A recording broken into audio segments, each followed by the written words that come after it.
Ils ont donc travaillé. La PNL est à l'université en Californie, l'université de Santa Cruz. Santa Cruz en espagnol, c'est, ceux qui enseignent en espagnol, la Santa Cruz, c'est Sainte-Croix. Ah, il y a quand même la croix dedans, hein, donc c'est dans une université, Santa Cruz, l'université de la Sainte-Croix.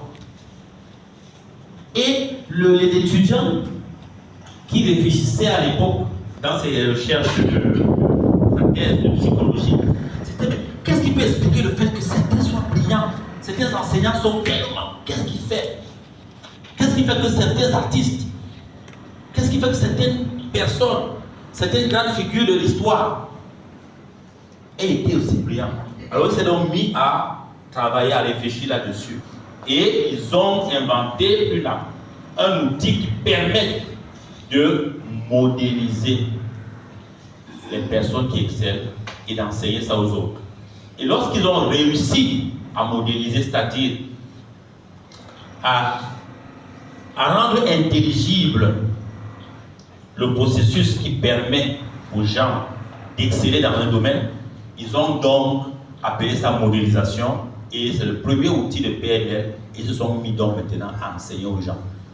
C'est pour dire quoi? C'est pour dire que si je ne sais pas faire quelque chose et que ma soeur passionniste sait faire quelque chose comme elle, par exemple, elle dirige une école, elle est brillante dans son école, elle dirige très bien son école, et que moi je vais créer mon école, je ne sais pas comment faire. Au lieu de la jalouser, qu'est-ce que je dois faire? Je vais à son école. Je la modélise.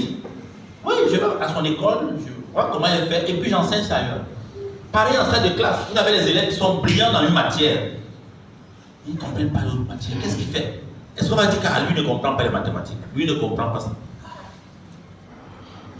Je disais hier aux sœurs ici que quand moi j'enseignais à l'école primaire, même secondaire, dans ma classe, en tout cas dans nos classes, vous savez qu'on n'échoue pas au Canada, non? Un enfant qui entre à l'école va sortir. On ne redouble pas, on n'échoue pas, et on avance avec son âge. Donc on ne saute pas les classes. Tu ne vas pas dire, on n'a pas un génie. Ce sont deux classes. Les génies, mais il a 10 ans. Il reste avec les enfants de 10 ans.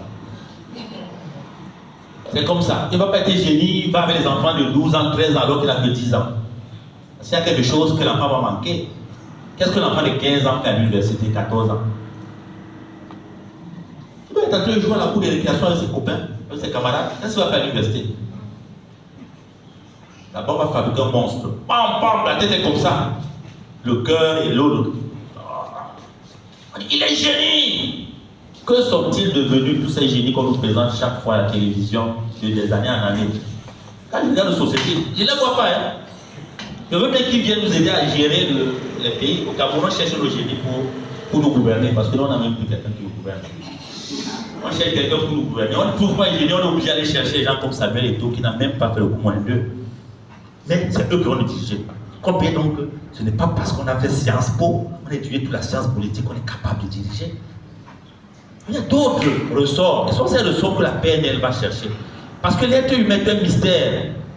Si on ne regarde que ce qu'on voit, on passe à côté. Donc la PNL, comme levier de l'excellence humaine, comment la PNL nous aide donc aujourd'hui à viser et atteindre l'excellence humaine?